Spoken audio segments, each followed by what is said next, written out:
Welcome to the Real Talk today. Thank you very much, Putri, for introducing me. And I'm very, very happy to be part of this Real Talk, the first one today organized by Instagram and also by Facebook as a moderator and also as a panelist. Thank you, Putri, for giving a great introduction there as to why we're doing this today. And it's also great to be able to see some old and new friends, not referring to age, of course, but referring to those that I know on the panel and also those I've just recently got to know and just recently started to follow, which I'll be introducing in a few moments. A little bit of background on me in case some of you are wondering. Also very welcome to the members of the media, of course, some which are probably friends of mine as well, and probably some new friends. I studied psychology in college, and I continued to study psychology and the various mental health improvements that can be made for people throughout the last 10 years. I myself experienced mental health issues firsthand, starting from when I was little. Due to being of mixed race, I experienced a lot of bullying in school. I had body image disorder. I had panic attacks, anxiety attacks, and all of these conditions, including eating disorders and whatnot, were part of my life as a performer and also as a woman across the last 40 years of my life. I'm very passionate about self-growth, and I am not ashamed to say that I continue to receive therapy as part of self-growth and maintaining my mental health for the last 10 years. I decided to come out and talk about this openly because last year we had our first child, Sophia, and I experienced postnatal depression, something which shocked me being me, I guess, and a lot of people saying, "Oh, it won't happen to you, Sarima. You're such a bubbly, happy person." But it just goes to show, and I experienced a severe version of anxiety disorder during that postnatal depression period, which alhamdulillah I managed to recover from, but not without the help and not without being vulnerable and not without having reached out to friends and also to professionals to seek out help. And I'm very fortunate that I had the means to be able to do that and the knowledge to do that. And that is why I'm very passionate about being part of things like today, real talks like today, because I also wish the same for other people out there who may be suffering in silence and do not know where to get help. So Putri introduced as to why we're having a real talk today, and she did mention about our Malaysian percentages in terms of how many Malaysians are feeling down due to the pandemic, and that's very true. Now, prior to the pandemic, many people would say, oh, anxiety, panic, that's not real. It's something imagined. And, old school beliefs, they're hard to die down, and it takes many, many years to educate and change people's mindsets. But I do believe, and we have seen through the numbers, that the pandemic opened up everybody's eyes and awareness as to the fact that anybody can experience it, because everybody felt down and felt trapped and felt worried and felt panic because of the pandemic, and people still do globally. And today we are here to have this real talk to address the mental health concerns of people, of course, our Malaysians, and to see how we can use digital communication to foster greater resilience and bring us together, destigmatize the topic of mental health, understand that it is just as important and just as normal as physical health and every other aspect of health. And without further ado, I'd like to introduce our panelists today joining me. First, we have Mr. Philip Chua, who is the head of Instagram Public Policy APAC. Philip, hi Philip. Hi everyone, thanks for joining us this morning. My name is Philip. I head public policy for Instagram in APAC, and my team and I work on keeping people safe and supported as they use Instagram. I think there's never been a riper moment here to talk about the well-being of people. We are very, very excited and humbled, honestly, by the amount of voices and conversations that have been happening in Malaysia, and keen to support that together with some of the voices that we've assembled here this morning. So look forward to chatting more and telling you more about it. Great, thanks Philip. And also with us we have a friend of mine, Puan Anita Abu Bakar, who is the president and founder of MIASA, Mental Illness Awareness and Support Association, that is. Hello, Assalamualaikum, Puan Anita. Waalaikumsalam warahmatullah. Thank you, Sarima. Hi, everyone. I'm Anita. I am also a person with lived experience. So me and Sarima were buddies. And we really hope from today's conversation we will be able to provide, a lot of insights and hopefully normalize the discussion surrounding mental health and mental health issues, inshallah. Thank Well, you. thank you. And we also have with us a very familiar face to all, Encik Azran Osman Rani, who's the CEO and co-founder of Naluri, a digital therapeutic solution that helps people achieve a healthier lifestyle all round. Hello. Hi, Sarima. Thank you Hi, very much for Azran. having me on board. Haven't seen you for years, so it's great to be able to see you today and have a chat about this very important matter. Look forward to it. Yes, and we also have Encik Muhammad Hafiz bin Hamza. We don't really know him usually as Hafiz. We know him as Slurpy Crank. Yes, Hi, Slurpy_Crank on Instagram. Hello. hi, hello, assalamualaikum everyone. I'm Hafiz. People know me as Slip Online, and I create content around mental health or around problems that people are facing in their daily life. So that's what I do. You do, and you're so popular. I mean, so many people are following you, including me. Very interested to find out. Are you feeling better because you were in hospital recently? Yeah. I hospital yesterday, I guess. So I'm feeling much better today. So I hope Alhamdulillah. it's along with you guys. Thank you so much Huh? for inviting me. Yeah, on you go still. I'm still trying to find you a girlfriend because I know you're single. But anyway, I'll get back to that later. Okay, and we also have Encik Ariz Ramli, otherwise known, more popularly known to us as Caprice. Hi, Caprice. Good morning. Salam alaikum. Assalamualaikum. Good morning, Suprema. How are you? I'm good. I haven't seen you for years too. It feels so weird. I Yeah, feel so old. This is not funny. that's great. It's great You're talking. looking good. I've been Thank following you. you too, and I like the caps. And I like Thank all you. the merchandise, and I need the boya. I need it so badly right now in my life. Inshallah. Yeah. Okay, so welcome everyone. So let's get straight in there. And Philip, just want to ask you because this is obviously organized by Instagram and Facebook. So could you elaborate a little bit and explain to us how this came to be? What is Real Talk? What is it going to do? Why are we doing this? And what do you hope to achieve from this, Philip? Ariel, thanks so much for the question. And if you don't mind, I just have a couple of slides to kind of like talk through and show what exactly we're trying to do here. I think you, Savima, as well as Putri earlier on, have really outlined the context in which we find ourselves. Mental health and mental well-being has been a tremendously important topic for society. I think what we have seen over the course of this year is that it not only have become more important, but I think in a sense, everyone has now a different lived experience and a different way of interacting with it. The momentum is here really to have a real conversation about what is happening, how we can normalize it, and how we can destigmatize it. It's in line with how we want to keep people safe and supported on Instagram because we see many Malaysians coming to Instagram every day to tell their story, to find help, and also to learn and I think hear from others like them. Real Talk is the campaign that we are organizing this November together with the Malaysian community. And there are a couple of things that I want to highlight. The next slide, please. I think the first thing that I want to announce to everybody is that on Instagram, we have a new feature called Instagram Guides. That's a collection of tips, content, recommendations from the people that you follow. And we've decided first and foremost to use it for well-being and mental health. Miasa Malaysia, which you see on this slide, is a tremendous partner here for us. And they've already gotten started with a few guides to put together resources for people. In the next slide, you would also see the guides also coming from Naluri. Tremendous amount of content here that we hope would be a key resource for anyone coming to Instagram, looking to start their journey of understanding and normalizing what they're feeling. Next slide, please. I think for us, looking at Malaysia and Instagram and the amount of stories that are being told there, first, it's really about the community. It's about the strong voices that are trying to drive the conversation and broaden the space here. And so we are very, very proud to be working with all these creators, some of whom are here with us this morning, really to kind of like, I think, tell their stories, but also at the same time, help to engage in conversations and make people feel maybe safe and less alone. That, what they're going through isn't necessarily unique. There's always going to be someone there who has gone through something similar, who will always be there then to listen and to empathize. Next, please.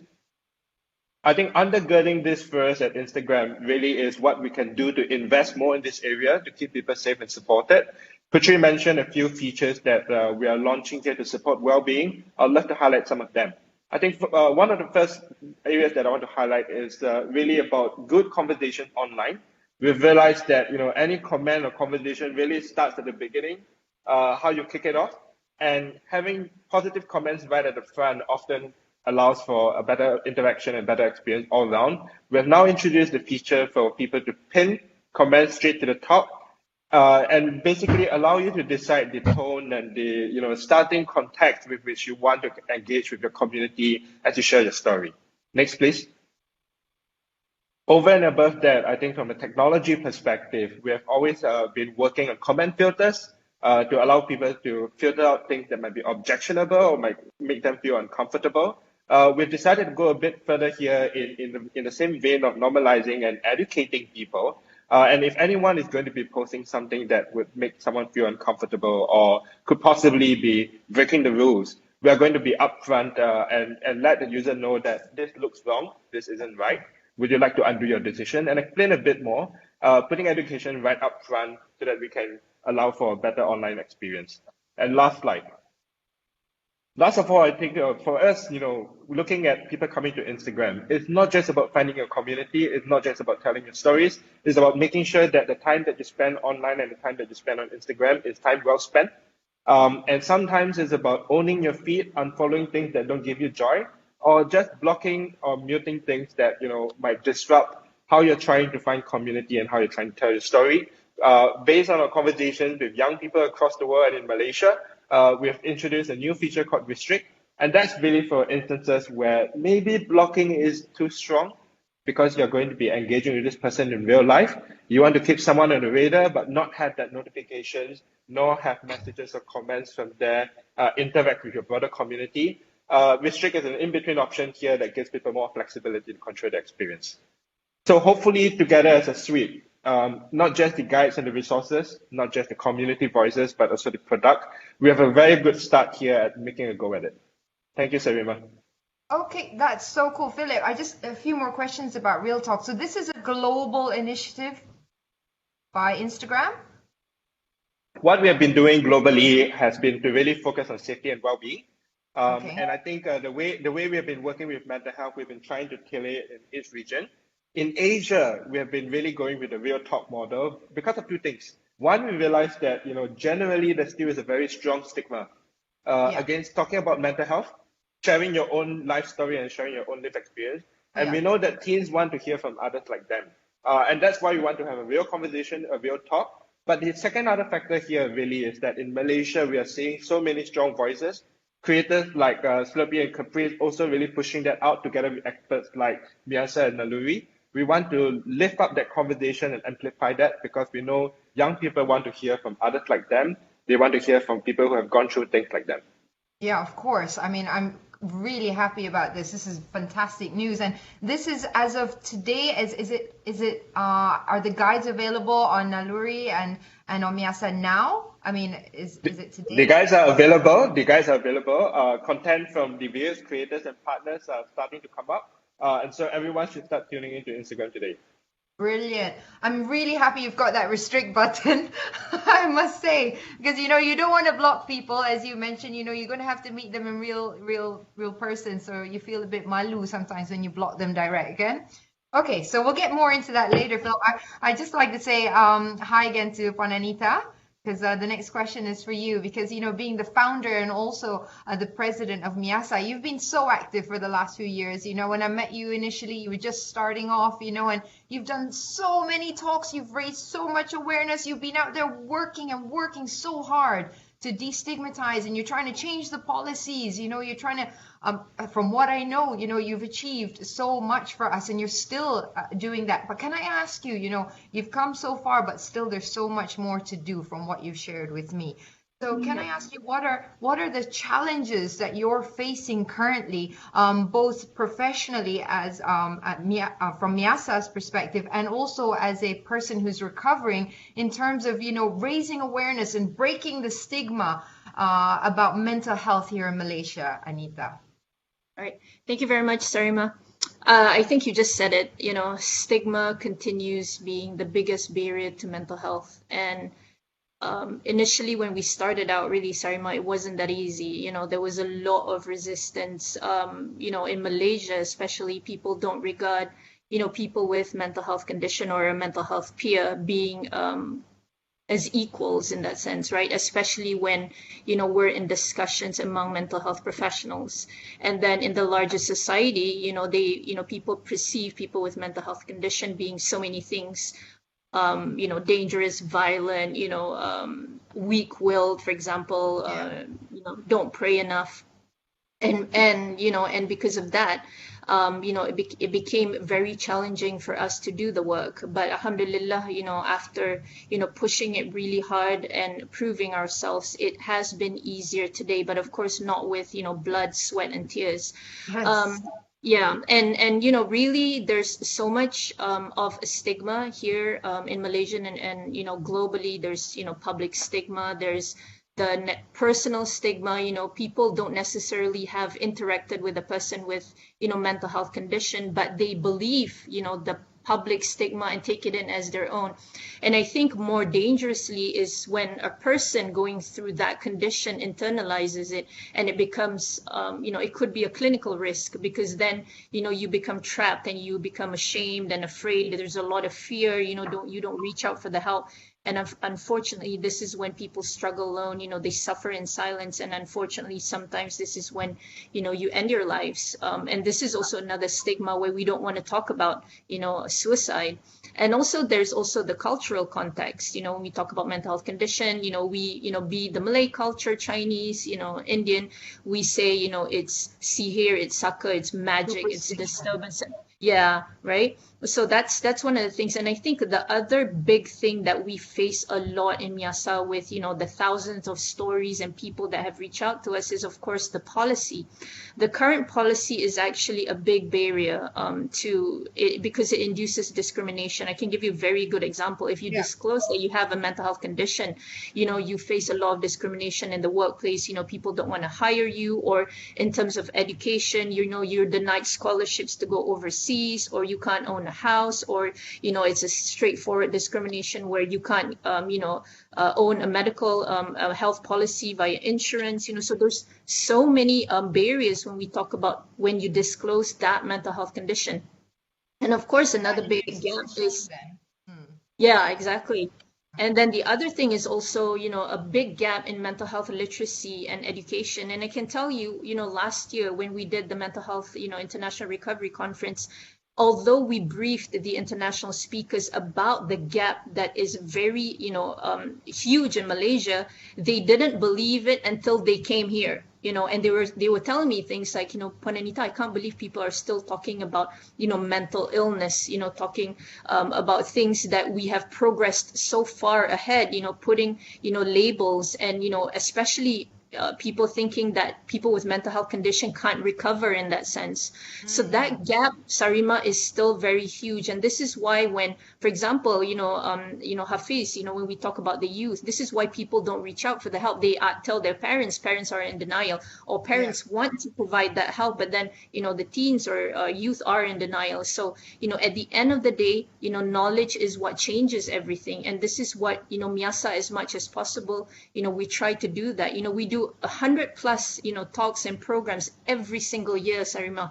And our greatest and biggest challenge is whether that change in perception will translate into change in action and behavior, and this remains to be seen. And this is why we're hoping through this campaign with, Instagram and Facebook, and having content creators like, Caprice and Hafiz, and more, not only social media influencers, but social impact influencers will be able to, bring this conversation into, into a huge wave. And and especially being in this pandemic of COVID-19, this is that opportunity really, because now everyone's mental health is impacted, and if we're not careful, it could lead to a mental health pandemic. So I have 2 minutes, so I'm gonna stop. It's okay. No, thanks for giving us I know there's much more to it than that, because we've been following Miasa and the policies you're trying to shift and whatnot, so there's so much more than that. But thanks for highlighting some of the main issues. And the gist of what I'm getting there is basically that there is awareness, but perhaps the awareness is not yet broadened enough. Or when there is awareness, there's still like a form of denial, and then people are still going back to old school ways and old school methods of, how to approach it, be it silencing or superstition or whatnot. So the next step is what's needed, is what you're saying. Yes, Okay. because we need various stakeholders to be involved in this conversation, Sarima. All right. Okay. So, and that's also like with Real Talk today, we're all here today, and this is like we're trying to push it to the next step, the next level, right? Because we want to see action, not just talk, basically. Yes, exactly. So, Because within mental health, let me tell you, there's a lot of talk, not very much action. yeah, That's because the brutal truth of it. there's a lot of talk because people beat around the bush a lot. It's like we just keep talking about it, and then okay, I'll see you later, bro. Okay, bye. And then it's like, I don't really know what to do about it. So that leads me into what I actually, I wanted to ask Azran because with Naluri, there's got to be a reason why you started this. I mean, from Air Asia, then iFlix, and now Naluri. I mean, that's a big jump, and some people may be aware about what happened with your father, and some people may not be. So maybe you just want to explain, how that came, because that is an action. That is a next step for us Malaysians to have such a digital therapeutics. I mean, I was shocked. I was so happy when I saw Naluri existed. I was like, this is amazing. So please, elaborate a bit on that. Yeah, well, thank you very much, Sarima. I think firstly, while I might have come from various different industries, the common denominator for me is how do I help make things much more accessible and much more affordable and much more convenient for the broader mass market, right? Whether it's in the airline industry or television and now healthcare. And the reason why I'm extremely passionate about healthcare and mental health care, not least because as a business leader and entrepreneur, our group has up to 5 times more likely to experience stress, anxiety, and depression, and we are the biggest deniers, right? Because of the pressures that we put on ourselves and we deny it. And of course, for me, you mentioned my father. That's been a big inspiration for me because I lost him 9 years ago to cancer and diabetes. And the problem is the whole healthcare system was just focused on his physiological care, right? Chemo this, medicine this, surgery that. And you don't realize when someone's going through these chronic conditions, their level of depression and anxiety is massive. And there wasn't that level of care. And so when I look at healthcare today, I see big opportunities to use tech and technology to address some fundamental structural issues, right? Number one, how do we make it much more than just being reactive where you expect someone to reach out for help to being proactive, to kind of detect when there are early signs so that we can proactively reach out? How do we make it structured and ongoing instead of transactional? The problem with either one single therapy session or one phone call is you're not going to fix it. You need a much more structured program. And the second thing, part of dealing with stigma is to look at health holistically. Mental health does not exist in isolation. There are deep interlinks between depression and diabetes, between heart diseases and stress and anxiety, and you've got to address them together. But the problem is healthcare is so siloed and specialized. So we want to take a multidisciplinary approach where the patient is at the center rather than the patient having to go to all these different specialists and try to figure out what is actually deeply interconnected. Right. And the last challenge, why I think tech is going to be instrumental, is with data, we can take a quantitative approach, right? So it's hard to kind of deal with depression and anxiety when you cannot measure, because if you cannot quantify, we cannot create insurance products to provide coverage for mental health, right? We need to move the industry from one where it's just pay per consultation or pay per treatment. We want to move it to pay per actual health improvement, right? Can we get people clinically significantly healthier? And so that's why we started Naluri, to address these structural issues that we see with mental health care in Malaysia. Right. So with Naluri, is there a way to actually see the results and quantify the improvements? Like, I mean, you've got the support, the health, the physical, the mental, but how do you see that the person is actually doing better? Well, a couple of things, right? First, at the start and end of our typical 4-month program, we measure your depression, anxiety, and stress levels. We measure your weight, blood pressure, cholesterol, and blood sugar. And we do that at the end to kind of have an independent objective measure. But in between, from the chats that you type, we use natural language processing to detect your emotional sentiment score. Right. And so therefore, if I can see from the changes to your words, it drops. That's why even comments in chat are hugely important, because we can then detect something is amiss and we proactively reach out rather than expecting someone to pick up the phone call and get help, because they're not. Only 2% of people are picking up phone call, but 40% of people need help. Right. So, okay. So, anybody can access this. Everybody can have Naluri at their fingertips. Yeah. Yes. And that, you know, you were just talking about the comments and the chats, and that links in with the Instagram guides that Philip was talking about earlier. You know, so it's working hand in hand together, isn't it? To sort of, you know, work together and help everyone be in a better state generally. Okay. Hafiz, Slurpy Crank. Should I call you Slurpy? Slurpy Crank? Hafiz? What is it? You can call me Slurpy Crank, it's fine.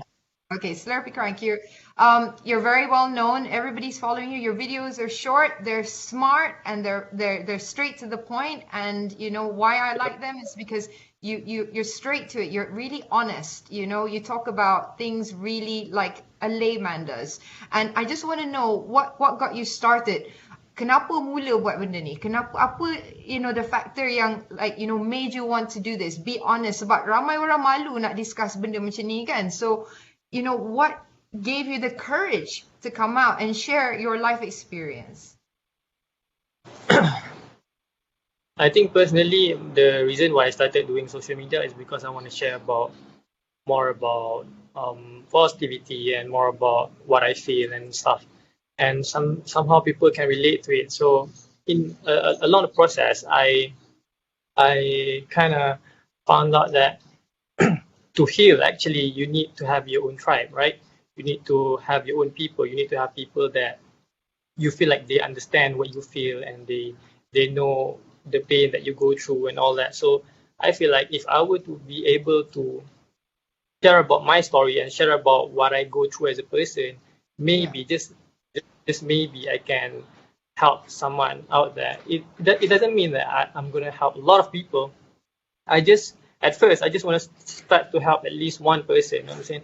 I just want to help one person out there to get a better understanding about this is just a temporary thing. This is not going to be forever. This is the pain that you go through right now will pain you less in the future. And I just don't want people to rush on healing because it is designed to happen gradually, right?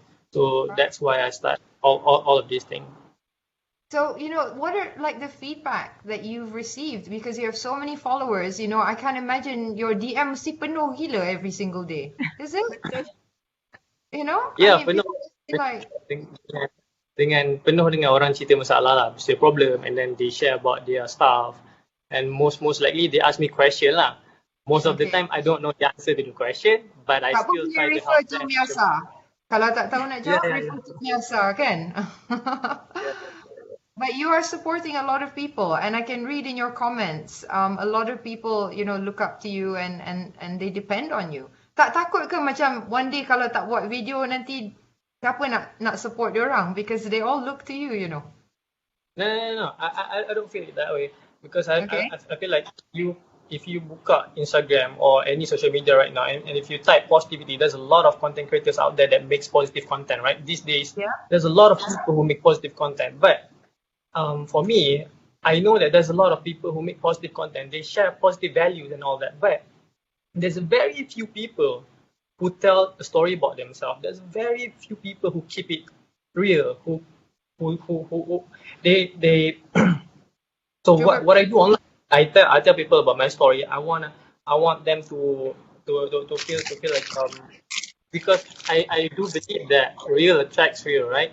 When you keep it real to yourself, you will attract your people, your own tribe. And I don't feel like what was the question again? Like, you know, if they're dependent on you or they really look up to you, do you feel the pressure lah macam kena selalu share your life? No. I don't feel the pressure to do it. Okay. So it's just something that you want to do and you'll continue doing it.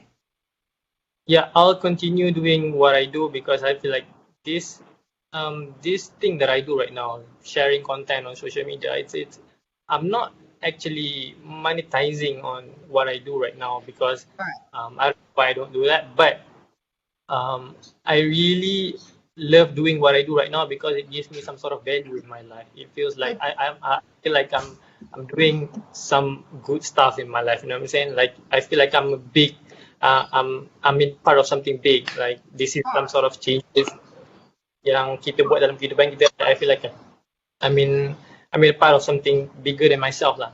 Than It's not yourself. just about me, about the mental health punya Yeah, department no, itself. and it's true because each of us are doing our own thing, like, we're looking at each other on the screen right now and people are watching us, but, we've all got our own audience, we've all got our own specialty, and we're all doing something. Walaupun ada cakap, ini banyak cakap, do you actually do something? But this is doing something, and that's why we're here.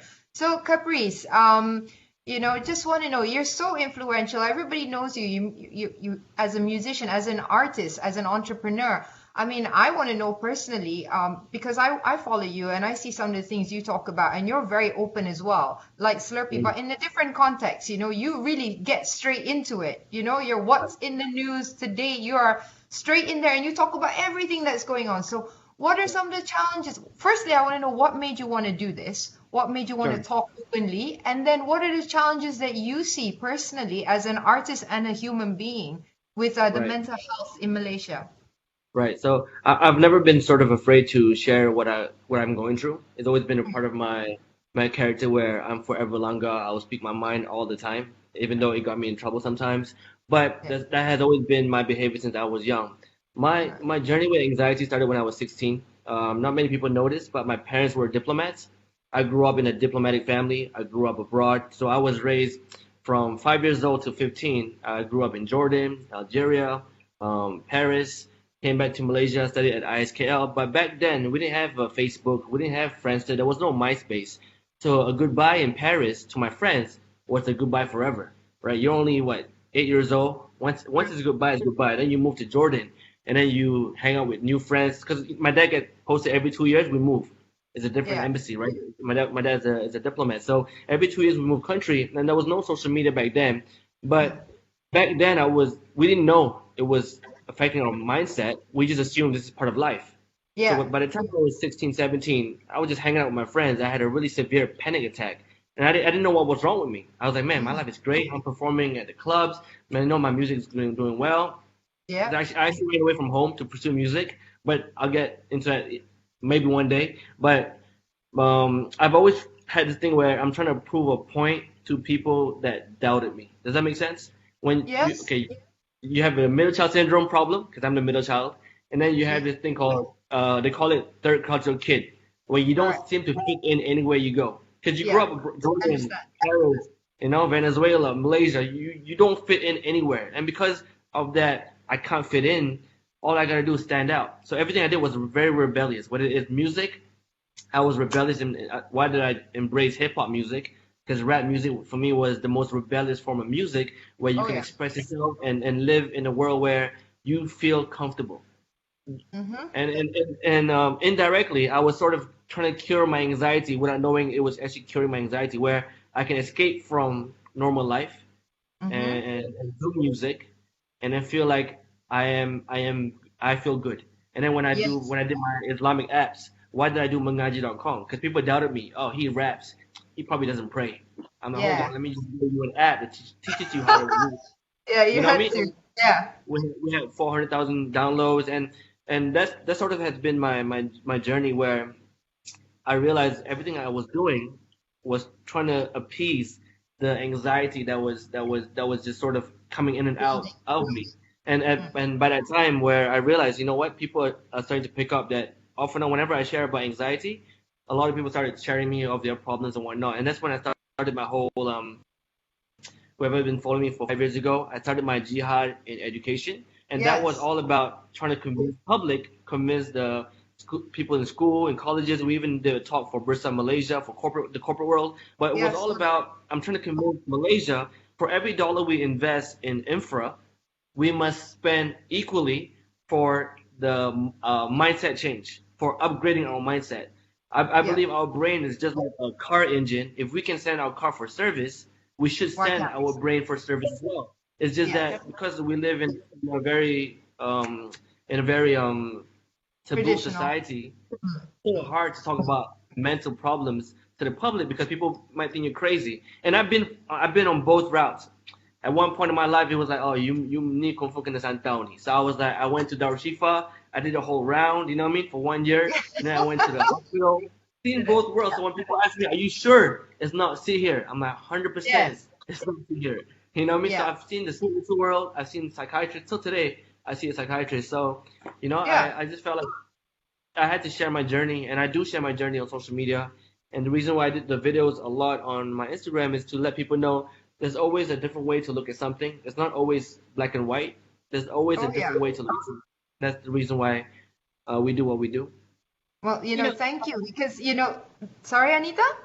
yeah, no, I just wanted to comment on what Caprice just said. Caprice, what you did was actually right because, whatever we go through, it must always come on a, holistic approach.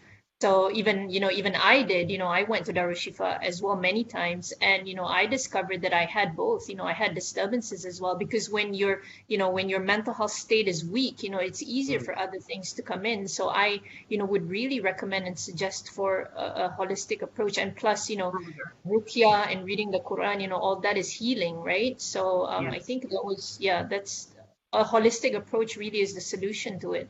That is the spiritual maintenance as well. Yeah. So, Caprice was mentioning about the mental maintenance. And I always say the same. I totally agree with you, Caprice, because, being a celebrity, I mean, I understand you did it with your rap and I did it with my hosting because it's like a coping strategy. So I also, I mean, we have a lot in common in terms of like living in between cultures and whatnot. And I understand anxiety disorder and I understand panic attacks and it can consume you as a human being. And the only way to deal with it is to detach in some way and become a different person almost. And I'm really glad that, yourself and Juanita and all of us here today are addressing that because this is part of the destigmatizing, the see here part only, because not to say it doesn't exist, but to say that it's not the only thing that can exist. And that is something that we're fighting, especially on a broader scale of the population in Malaysia. When I talk to people from the rural areas, they do not accept mental Mm. maintenance.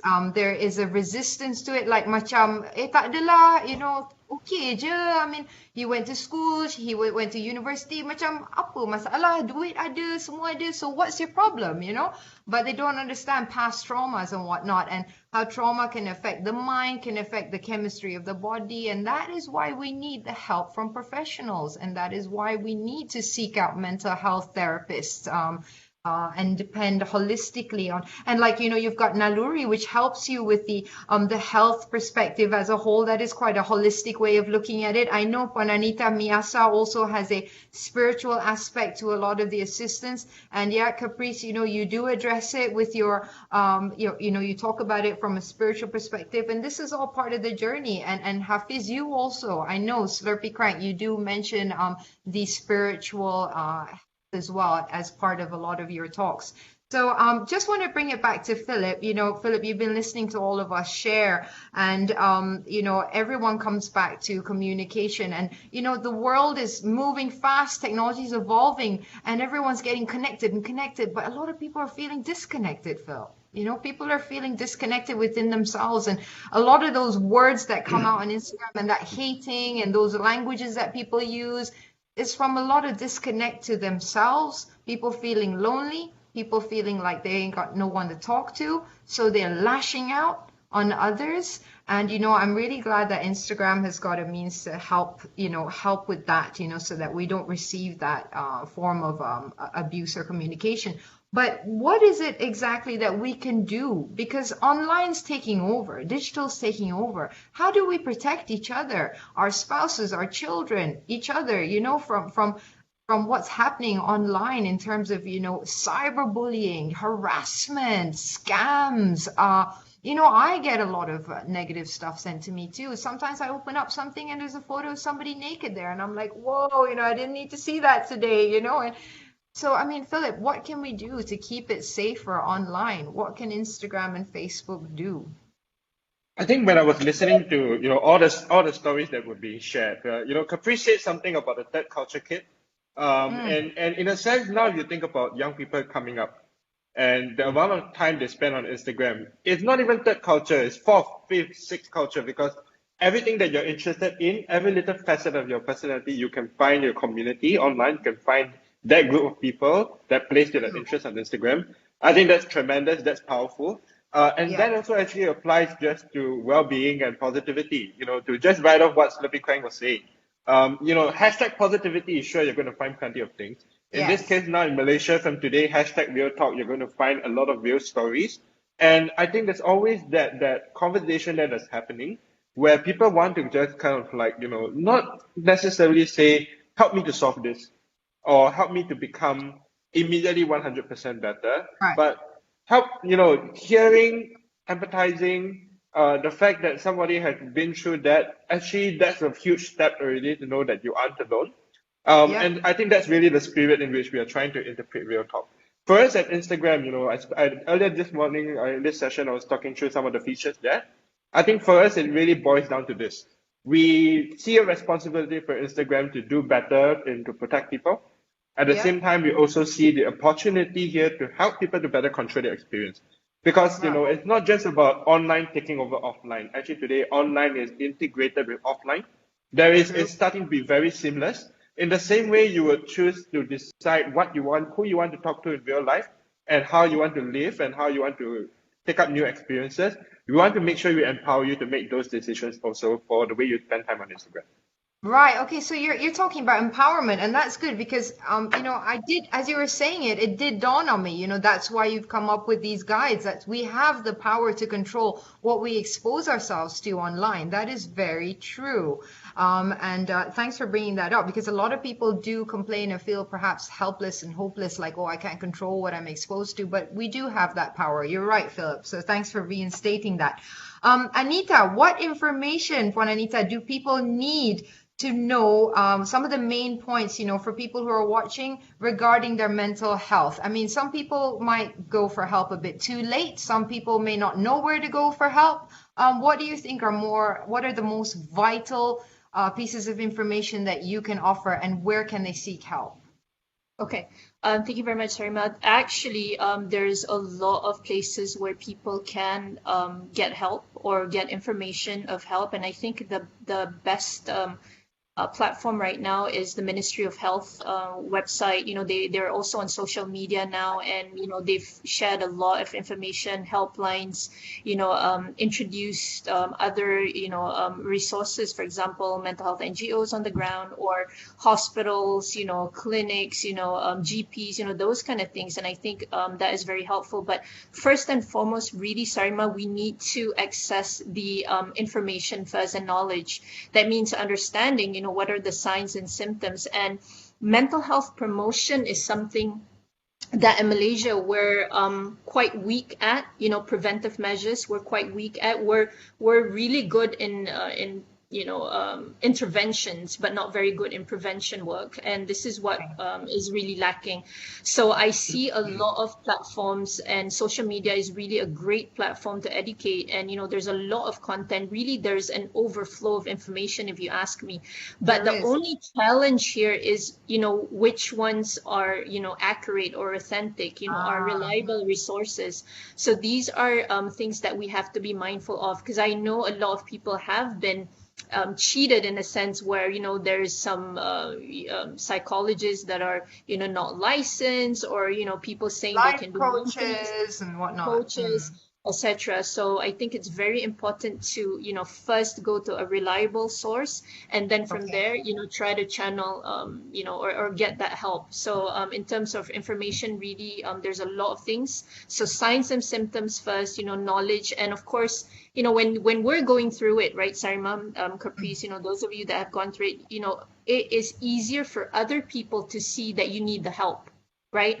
And so Mm. it's not just for you, it's also for you to be able to help other people. So to Yes. be more observant, and knowledge is transformative. And if we have that, we're going to be able to help more people. We've had this discussion before, Sarima, really, where the people that continue to read or about mental health, either reading articles, watching videos, whatever it might be, are only people that are affected with it or impacted with it. Yes. People that are going through it, or caregivers, or mental health advocates.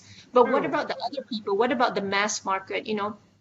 And you Mm. were talking about people in the rural areas where they're not well informed, but this is where there is an unequal access to education, to knowledge. There's a lot Right. of barriers, and these people are the people that are left furthest in society, this disabled people. my friends from the other disability groups, the deaf, the blind, the mute, what happens to them? How are they able to access? Yeah. So we are still not inclusive in that sense. So Miasa, what we try to do as much as possible, talk more about how to shift to full inclusion in all areas, education, employment, insurance, housing, access to, quality mental health care, healthcare for all. So there's so many things that are still, untapped. And what Azran was saying, we're still working in silos. There's a lot of fragments. Everyone is doing good work, but we're not working together. So this is the challenge. Yes. Okay, yeah, because I was just about to say that, with like Naluri, obviously, this is where, we're starting to integrate. So, for all, basically, healthcare for all, holistic healthcare for all. And then, you've got celebrities and you've got social media video creators like Slurpee Crank coming. So we're all trying to come together here, and Instagram with the guides. And, I think, you mentioned the rural areas, and I mean, my kampong is in Johor and Batu Pahat, and a lot of family and friends there, the only access they could possibly maybe have to getting some information on mental health would be through apps and through Instagram and Facebook. That's true. And Only following they have a artists phone. like, But following only they artists have like a phone or Caprice. a laptop, right? Yes, and this is the way to connect. So it's a funny thing, the world we live in. Yeah, we might be feeling more disconnected, but like Philip said, we have the choices. But as you mentioned, Anita, what about the rest of the people? Not just those who are suffering, because you just said it. We're suffering, we go online. How do we get help? But the other people around us that actually they may be suffering too. They just don't know they're suffering. Exactly. And that is why what we have learned in Miasa, Sarima and everyone, is we need to collaborate with other people, with the social movements, not just people that are within the mental health space, For example, celebrities that don't know anything about mental health but have a big following, for example, that, can create a lot of impact. We have to do collaborations with them, right? Because that's how, celebrities in the Western world, in India, that's how they're doing it. And they're able to be involved in, changes in policies. And this is what we're not seeing in Malaysia.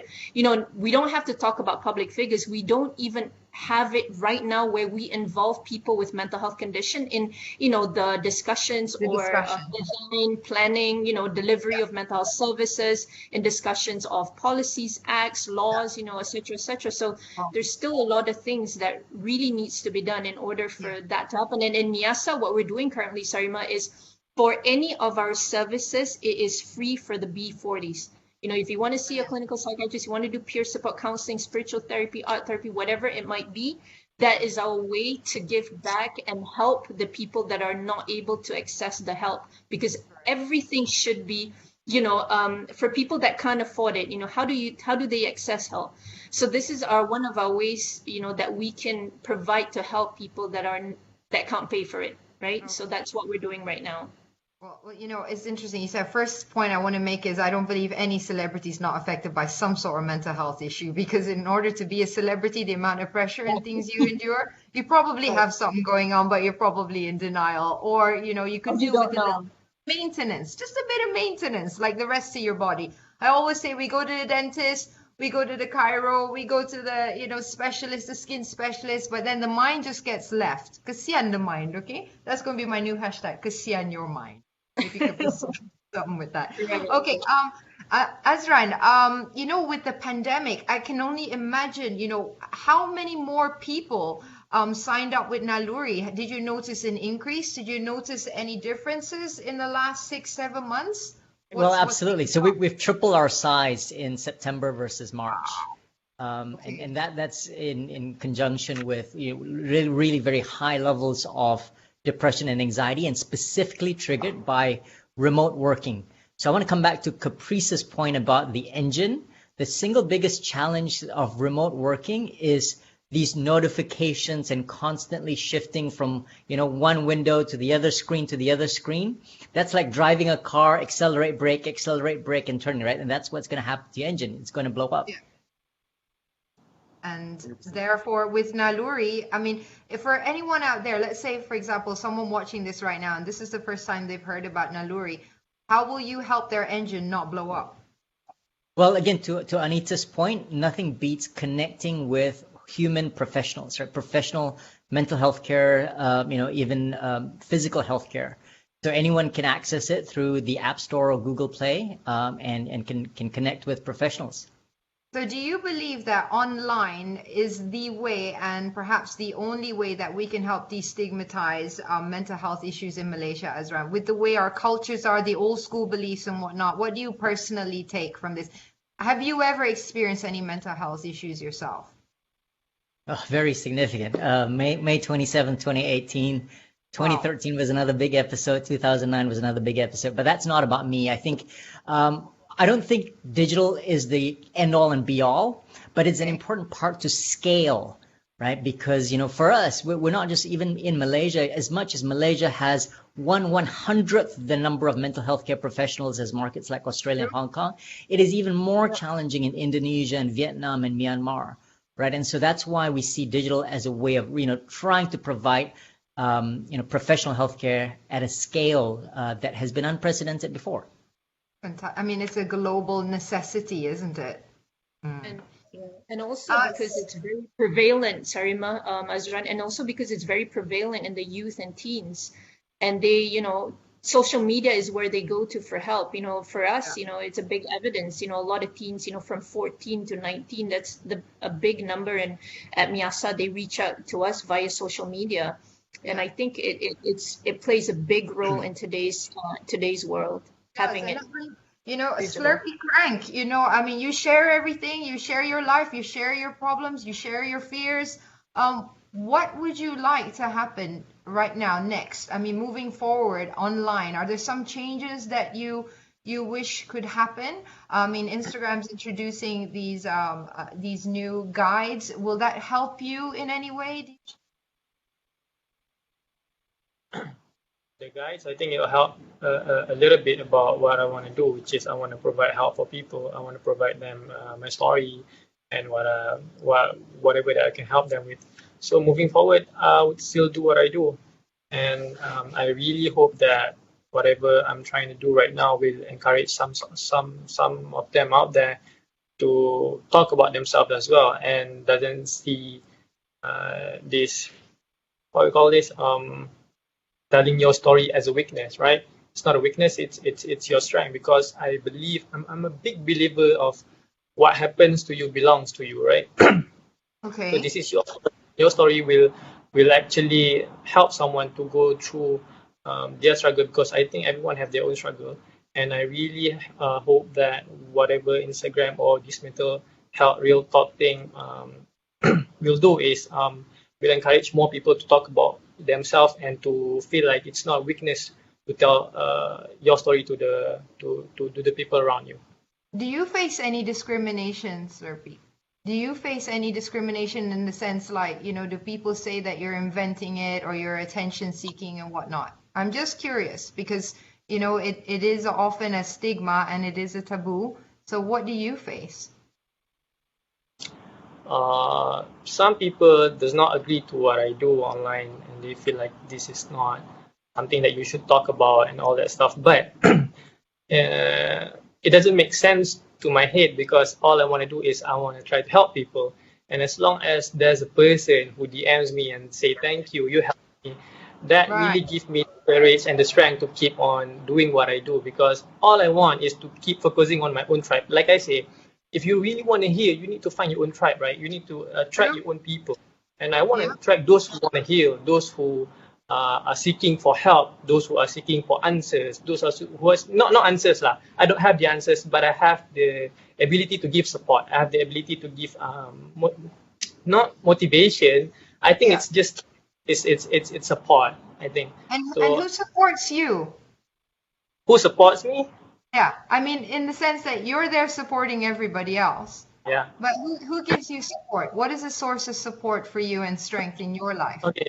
When I say you need to find your own tribe, it's not like I lead the tribe. It's them who support me as well. It's like a tribe. You know what I'm saying? Your people. I mean, like they support me and support them as well. So whenever I'm feeling down, I also make videos on days where I'm feeling down, and I tell people and I ask them to give me some sort of motivation, advice or something like that. And there's thousands of people commenting, who DM, who do this and that. So it's actually a two-way communication thing. It's not just one way. It's not me telling them a story, me telling them an advice. It's them telling me their story, it's them telling me an advice as well. So it works both ways, I think. It works both ways. And that is exactly what we need. We actually need everybody to share. And that's the strength of vulnerability, you know, sharing and having other people hear you and then share. And then, hey, together, we know what the problem is. Because the problem is, you know, I share, but the other person holds back. And then kita rasa malu. Kita rasa macam, alamak, maybe it's just me. So, you know, when another person shares, and I think we need to, you know, emphasize on increasing vulnerability and decreasing shame. There's so much shame surrounding feeling depressed or anxious, and I just wish that would just be, you know, that's why we're here today. You know, Caprice, you know, just chime in a bit. You know, when you talk about vulnerability, right? There's a question, but I think by the press here regarding how can we give access to kids under 18 who can't share with their parents? Where can they find help? I just want to share a story about vulnerability where a student actually shared with me a couple years ago of what she went through. So we know schools have counselors, right? Every school in Malaysia has a counselor, but I feel like the Ministry of Education have to really retrain the counselors, because what happened to a lot of students who went to the counselors to share, what happened next was the counselors end up sharing that problem to teachers. And then teachers started singling them out in class to a point where some students had to leave the school and change schools. And this happens a lot. And I thought it was like a secluded issue. But the moment I shared the issue in my stories, all these other kids shared their, you know what, I had to move school. I had to move school because my counselors shared their problems, my personal problems with everyone else. And I feel ashamed. So speaking of vulnerability and the question by the press regarding what can we do for kids under 18? Where do they go for help? If they can't share to their parents because of taboo, and if counselors are not equipped with the right skills to address and listen to kids, then we're gonna have a problem. Because what Hafiz said, sharing helps. Even for me, as a guy with anxiety, whenever I'm on the phone with someone who's listening to my problems, by the end of the conversation, it might be 1 hour, 2 hours, I feel better, right? Going to Azran, how do you measure improvement when, you know, anxiety is it's like a roller coaster, ups and down. It goes crazy, right? But sharing does help. But it's a very good question by the press. What can be done for kids under 18? Anyone here can answer that question? Yeah, Puan Anita, maybe you want to refer to that, you know, what can we do for the youth under 18? I mean, because there's a lack of confidentiality, as Caprice just mentioned. And I feel it comes from a sense of helplessness because they don't know what to do. So they start talking and it's like, let's get rid of the problem. So do you have anything you would like to add to that? I mean, is there any way, are you in the midst of trying to work towards raising this concern? Sorry, Ma, you're asking me? Yes? Yes. Yes, yeah. Okay, so what happens is for us is the same thing. So they're underage, they come in, you know, they contact us, and what we try to do as much as possible is first we encourage them to feed the information to their parents. That means, you know, whatever information that they can about mental health or about Miyasa to the parents. And if that doesn't work, then we encourage them to talk to another adult, be it their uncle, their grandfather, grandmother, you know, a cousin that is an adult. Somebody that the family trusts and, you know, would listen to and respect in that sense. Because usually when we talk to a person that we respect, then we would, you know, listen in that sense, right? So, and this has worked a lot with the work that we've been doing in Miyasa. And, you know, the other thing that we're doing right now on social media is actually two things. It's a poll for teens, for adolescents, and also college students, where we ask, you know, what would you want your parents to know about your emotional challenges? And we have received a lot of response, because what we're trying to do is through the response, we will create infographics and create a module for parents, because then that will give the push to parents to actually, understand that, look, I don't have this information, my, children are actually struggling, teens are actually struggling, they feel there's a communication gap, they Yeah. feel they can't talk to us. Why, when parents and families should be the safe space for kids, and I was a kid with a lot of anxiety and fear and panic and sadness and all that, and I didn't understand what I was going through. I Yeah. didn't know how to None of us do. articulate what I was going through, right? So I think this is so important to have. So parents need the information, they need the knowledge, and that is how we are going to be able to connect children with parents, having that conversation, and then for them to get the help that they need. For Well, this now, comes mhm. Go it ahead, comes Sarima. back down to, Caprice, it comes back down to the whole stigma again, isn't it? Like, Yeah. there's something wrong with that kid, or there's something wrong with, so again, it comes down to education.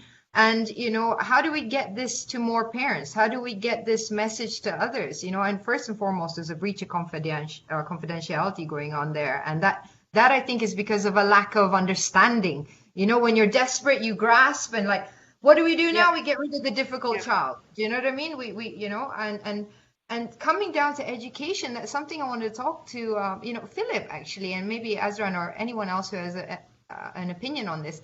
How do we get the younger humans of our nation to understand that mental health is something that they can talk about? I mean, you got Instagram and Facebook, and of course, that is a very powerful place. It is the platform. What can we do in Malaysia as Malaysians to get the younger ones to understand their minds, to understand what they're feeling, what they're going through? That is something that I'm Uh, very much concerned about. for me, I'm thinking back to, when we first started this whole session, and we're talking about 44%, going through something. That doesn't mean that, 50% of the population is immune. It actually means for every one of us, either you are going through something or someone in your immediate circle, your family, your loved one, is already going through that. And Yeah. so that's where, the need for awareness and destigmatization becomes even more important, right? I think my advice here, and I'd love to hear what others think also. Real talk on Instagram isn't just for young people. I think we're Yeah. trying to get at a social movement here. And if you're a young person tuning in to whatever Slurpy Craig or Caprice have to say, or if you're looking at the content coming through from other organizations like Biasa and Naluri, don't look at this alone. Watch it with your family at home, or Right. share this with your friends and spread that word. And oftentimes, it's sometimes difficult to start the conversation with a loved one who's older and may not understand. It Yeah. might be easier to start the understanding journey together. Let's see what other people are talking about. Let's see what their story is, and from there build understanding. I think Anita, you want to jump in? Yeah, Anita. Yeah, thank you, Philip. Yeah, because one of the things that NAMI does. So NAMI is a National Alliance of Mental Illness in the U.S. They have probably 200,000 members, and they started with two caregivers having children with schizophrenia, and they couldn't get the help that they needed for their children. They weren't satisfied. So NAMI has now grown into a huge movement, and what they do on a regular basis, Sarima, for the school children, they go on a weekly basis to schools, Yeah. bringing people with lived experience, right? With the help that the children need, and talk about it, provide insights. If you're going through what I just, told you, Yeah. I can help you out. So providing that insight, talking about signs and symptoms, talking about suicide, normalizing that discussion so they All are right. able to increase help seeking behavior, providing safe spaces, having circle time, support groups in schools. Yeah. So in the United States, this is what they've been doing, and it has been a tremendous success. So I'm in sure. Malaysia, we have to try and mirror that as well. We have to have Yes. mental health part of the curriculum in schools, and that's what we're not doing. International schools, let me tell you, they do this. They have circle times, support groups. They have Yes. books for children. Children can actually write in the books, telling their teacher what they're feeling today, Yeah. have that discussion. So we've got to move faster right now. Mm. Every single year, 800,000 die via suicide. Exactly. In Such a Malaysia, scary number. yeah, 29.2% of people having mental health issues, and we're still not moving fast enough. And what's sad is that this is preventable. As you said, Exactly. we're great at treating the symptoms, but sometimes the symptoms are a bit too extreme and we can't do anything, but we're not very good at preventing. But hey, let's look on the positive aspect of things. This is, what we're doing each and every step of the way, like including this right now, is we're trying to Yes. open up that discussion to make a change. Caprice, you go into schools, you've gone in there, you've spoken to students, you've spoken to the youth. What are you hearing from them? What are they saying as Malaysians? Pretty scary, to be honest. To be honest, it's very scary. What's happening among the youth Yeah, what because do they're they so need? exposed. What do they need? They need spiritual awakening. They need intervention. They need many things. But the thing that's scary about social media and technology is internet is getting faster and access to information is getting easier. So kids are getting exposed to pornography early on. Kids are getting exposed to so much content early on that our schools are very ill-equipped to deal with the mental repercussions of Yeah. having of being exposed to so much content. And so what I've seen from kids being forced to leave schools to a point where I even posted this one time on social media, but I think Instagram took it down. But what happened was there was a girl at UITM in Sarawak. She DM'd me. She says, "Give me a reason not to kill myself right now." Right? Mm-hmm. In any other situation, I would think it's just another fan trying to get my attention. Yep. But for some reason, that particular text gave me goosebumps. I'm like, you know what? Let me try to reply this one. Yeah. I'm Well, we like, should never take anything like that, less than seriously. but sometimes you might think they might try to get your attention. So what I did was please don't play around. Video Yeah. call me right now. Mm-hmm. I give her number. She video called me, and Mm-hmm. she had one, two, I think it was six Mm-hmm. marks on her head. She already cut herself, and she was on her sixth. I was like, Ya Allah, I want you to tell me Stop. where you are right now. So she Mm-hmm. told me she's at UITM Sarawak. I Yeah. called on the side. I didn't want to shout. I didn't want to scare her, but I gave the details to my friend, and they immediately because we give talks to a lot of UITM, so we did our Yeah. homework, and Mm-hmm. and I told her go to the bathroom, clean your hands. I want Yeah. you to zikir, salawat, and by the time she finished her zikir, someone knocked on the door, but she was by Mm-hmm. herself. Mm-hmm. And there's so many stories like these I'm in sure. Malaysia. It's just that there's not enough platform for them to share. But you see, like you being there at that moment, for example, right? I mean, let's just be honest about this right now. You were there online and she could Yeah, connect with you and she could yeah, ask you for some form of support. What we right. want to do is extend on that. What we want to do is to be able to prevent that from happening to begin with in Malaysia. It's the Exactly. prevention of this is why we're But here I, today. We want to but help I people. believe, Sarima, I don't think these kind of things can be prevented. Honestly, Okay. in all honesty, but seeing how anxiety came to my life, Yep. unexpected. It's not something you can track No, and you prevent, can't. right? Yeah. I feel like these kind of things is just requires treatment. How can we service the car? How Right, can we that's your improve the key car? word that. That is your key Right. word. So there is, I mean, I agree with you that it comes sudden because I live it and I know that you feel like, nothing's going to ever fix this, but there is a way to cope with it Yes. 100%.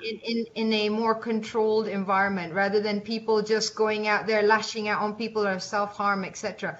There's a better Sure. way to cope, and it is treatment. You are exactly right. But in order to get that treatment, we got to discuss and have an awareness of the treatment that's available. And so that's what we're here today. We're all here to try and get people to understand there is some form of way of living with these conditions. Yep. You may have, correct me if I'm wrong, Juan Anita, you Yeah, may yeah. have the worst mental condition and, be already at the end of your tethers, but it is possible to come back from that with the correct treatment, right? Every single person, even with a severe mental health condition, can recover. So this is what everyone needs to understand and realize. This is what provides hope. And this is why successful stories of people with mental health condition is so important. Because if not, you're going to feel trapped. You're going to feel that there is no way out. And what Caprice is trying to say is, of course, Caprice, there are underlying issues. There's the crux of the issue must be addressed. But of Yeah. course, we have to build on strength and we have to build coping mechanisms. We have to build resiliency. And if we do that, that is how a person can come back and lead a normal and productive life. Personally, I can just add a little bit in here before we wrap this wonderful talk up, I gotta say. is, I was coping, Caprice. I know what you mean, and a lot of us are. I'm sure it's all of us from different walks of life, coping with symptoms and coping with past issues and possibly past traumas. We all cope in different ways. Some people look like they're super successful. Some people look like they've got it together, and some people look like they're in a mess. But we are coping. The question is, how do we prevent the mental health condition becoming a mental illness? So we want to try and catch that before it crosses the line. And for me, it crossed the line last year with my postnatal depression because I didn't know that there was something going on with me until it crossed that line. And then it was panic attacks every single day, every single minute. I could not breathe until I got the treatment and help and I sat down. And then that was only step one. Second step was going into deep therapy to figure out where this is coming from, because it isn't coming from external. It's not coming from now. Your life right now might be good. People watching right now, you might think, hey, I got everything together. Why is this happening to me? That is the loss of control. But there's something going on that you've been carrying. You've been carrying it subconsciously, and those are the things that need to be addressed by a trained professional. And as Azran mentioned earlier, unfortunately, we don't have enough psychiatrists in Malaysia. Am I right, Puan Anita? That's another issue. Yep, we have only 400 plus. I think human resources very lacking. Not only psychiatrists, psychologists, social workers, occupational therapists, and of course peer support, very lacking in Malaysia. But hey, using our online platforms right now, let's talk. Everything starts with communicating. Everything starts with connection. And that's the biggest problem. The disconnect is where, nothing is achieved. So today we're here for this real talk, and I just want to wrap this up and get some last or words or whatever you wish to add, each and every one of you, to this. What you feel you've taken from today and what you hope will come of this for the future. So can we start off with Caprice, please? Closing statements. And I just want to say thank you to everyone on the panel for having me on the panel. I think it's been a great discussion. I just hope that as much as we can talk about it, like I think what we shared earlier, I think Azran mentioned earlier that we have to follow up talk with a lot of action. And as much as we can do stuff on social media, but I always go back to the whole point where we had to go back to who's the first line of defense for this problem. For me is the houses, the homes. So when the first line of defense is gone, which is the next line, for me it is the schools.